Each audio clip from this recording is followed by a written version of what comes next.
Hello guys, ഈ fashion fruit ഇങ്ങനെ പന്തലിച്ച് കിടക്കുന്നത് കാണാൻ എന്തു രസമാണില്ലേ. നല്ല ഈ സൈഡിലൊന്നും ഉണ്ടായിട്ടില്ല. ഇപ്പോൾ ഒരു പകുതി മുക്കാലും വിളവെടുപ്പ് നമ്മൾ എടുക്കൽ കഴിഞ്ഞിരിക്കണം. എന്നാലും ഇപ്രാവശ്യം കൂടുതലുണ്ടായിട്ടുണ്ട്. ഈ തളക്കിലാണ് കൂടുതലുള്ളത്. ഇതാണെങ്കിൽ നല്ല കടും മഞ്ഞാണ് അതിൻ്റെ ഉള്ളിൽ. ചെറുതൊക്കെ ലൈറ്റ് കളറ് മഞ്ഞ വരുള്ളൂ. പക്ഷേ മധുരമുണ്ട്, പുളിപ്പുള്ള ഒരു ഐറ്റംസാണ് കേട്ടോ ഈ ഫാഷൻ ഫ്രൂട്ട്. രണ്ടിൽ ഇവിടെയൊക്കെ ഒരുപാട് ഉണ്ടായിട്ടുണ്ട്. ഒരു പകുതി മുക്കാൽ മൂപ്പായിട്ടുണ്ട്. നമുക്ക് ഏതെങ്കിലും ഒന്ന് കട്ട് ചെയ്തിട്ടേ എങ്ങനെ കളറുണ്ടോ എന്ന് നോക്കി നോക്കാം. അപ്പോൾ ഒന്നും കൂടി പൊട്ടിക്കട്ടെ, അല്ല മൂപ്പുള്ളത് നോക്കിയിട്ട്. അയ്യോ,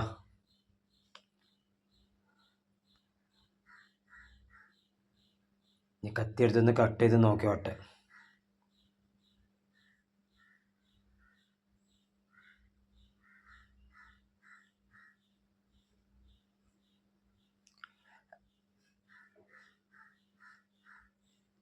അയ്യോ, ഇതാ കണ്ടില്ലേ, നല്ല കളറുണ്ട്. നോക്കി നോക്കി, നമുക്കൊന്ന് സ്പൂൺ കൊണ്ടേ ഒന്ന് കോരി നോക്കിയാൽ കളറുണ്ടോ ഉള്ളത്. രണ്ടാ നമ്മൾ കുറച്ചും കൂടി പൊട്ടിച്ചിട്ടുണ്ട് കേട്ടോ. ഇതിപ്പോൾ ഒരു 1.5 കിലോ ഉണ്ടാവും. വീഡിയോ ഇഷ്ടപ്പെട്ട ലൈക്ക് സബ്സ്ക്രൈബൊക്കെ ചെയ്യുക.